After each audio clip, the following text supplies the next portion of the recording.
जंगल की अदालत। शेर को सजा। बहुत समय पहले की बात है। एक घने और सुंदर जंगल में सभी जानवर शांति से रहते थे।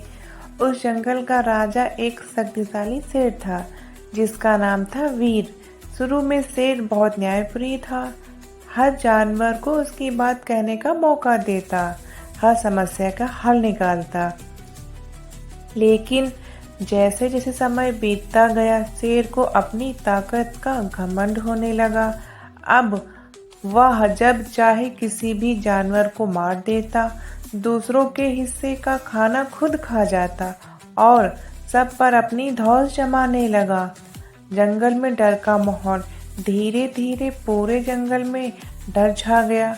हिरण, खरगोश, भालू, बंदर सब सहमे सहमे रहने लगे। शेर की इस बदलती प्रवृत्ति से जानवर बहुत परेशान थे।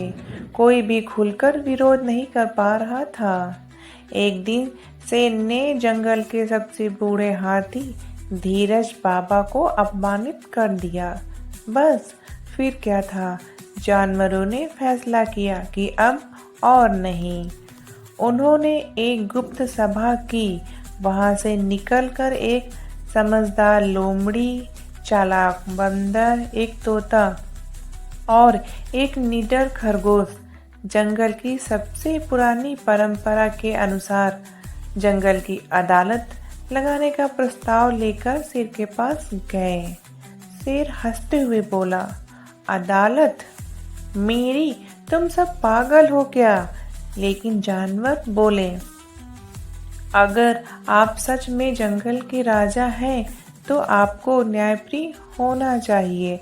आप अदालत में आकर खुद को निर्दोष सिद्ध कीजिए। शेर मान गया। उसे यकीन था कि कोई उसका कुछ नहीं बिगाड़ सकता।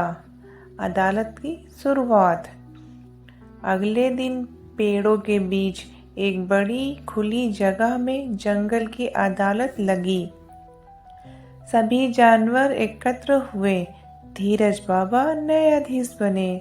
शेर सामने बैठा। सबसे पहले खरगोश आया और बोला, राजा ने मेरी माँ को बिना कारण मार डाला, सिर्फ इसलिए कि उसे शिकार नहीं मिला। फिर बंदर बोला, राजा ने हमें पेड़ों के फल खाने से मना कर दिया। कहता है ये अब सिर्फ उसका भोजन है। तोता बोला, एक बार मैंने उड़ते हुए कहा कि जंगल में सूखा है तो राजा ने मुझे झूठा कहकर मेरे पंख काट दिए। एक एक कर सब जानवर बोले। शेर पहले तो गरजा, दहाड़ा, पर जब उसने देखा कि पूरा जंगल उसके खिलाफ खड़ा है तो वह चुप हो गया। न्याय का फैसला। धीरज बाबा बोले, वीर शेर, तुमने अपनी ताकत का गलत इस्तेमाल किया है। राजा वही होता है जो अपने प्रजा की रक्षा करता है, ना कि उनका शोषण। अब सवाल था शेर को क्या सजा दी जाए। कुछ बोले उसे जंगल से निकाल दो, कुछ बोले उसे हमेशा के लिए गुफा में कैद कर दो। आखिर फैसला हुआ। वीर शेर को राजा के पद से हटा दिया जाता है। अब से जंगल में हर जानवर की बात सुनी जाएगी और हर साल नया नेता चुना जाएगा जो ताकतवर ही नहीं न्यायप्रिय भी हो। शेर ने झुकी गर्दन से अपनी गलतियां मानी और जंगल छोड़ दिया। नया युग। इसके बाद जंगल में फिर से शांति लौट आई।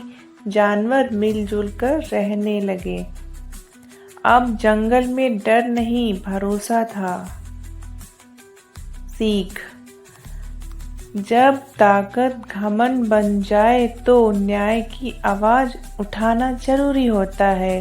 राजा वही होता है जो सबसे पहले प्रजा की सेवा करे। धन्यवाद।